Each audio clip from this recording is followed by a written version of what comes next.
Saile's quest is based on a story I wrote about 10 years ago called Saile and the Hermit. I wrote this story for my grandchildren.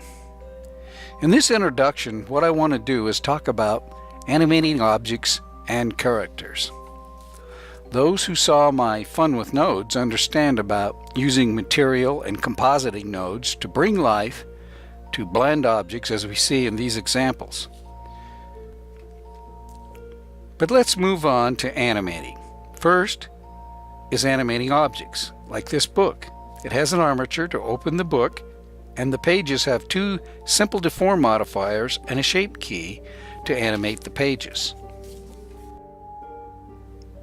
Another object is this candle flame. It has an underlying mesh that is animated, and it also has applied to it physics data that gives it the flame look. Above you'll see the node set up for the flame itself.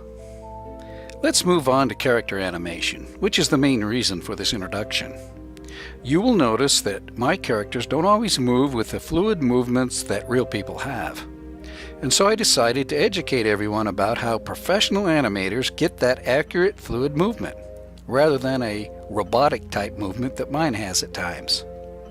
The first way that professionals use is called live reference. This method dates back as far as Disney's Snow White. Live reference is where an actor is filmed doing the movements they want to animate, and they can copy it frame by frame, that very specific movement.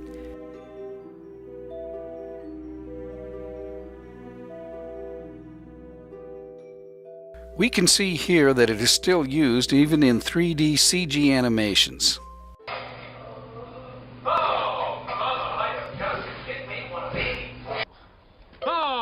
Mama, I have got to get me one of these. The second way to animate is motion capture, which is where a person wears a special suit with markers that the camera, with the aid of a computer, can translate to a file that can be later applied to an armature of a character. Those who saw this dancing girl are seeing a mocap file from a Japanese girl band called Perfume being applied to one of my characters. That's how I got that one done. But let's move on to the third and final way to animate a character.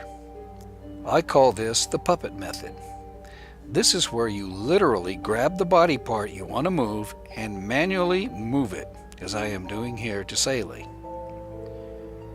To fine-tune the movement, I will open the graph editor and tweak it as is needed. As you see here, it is a long and tedious method that requires a lot of luck in getting something anywhere close to a lifelike movement.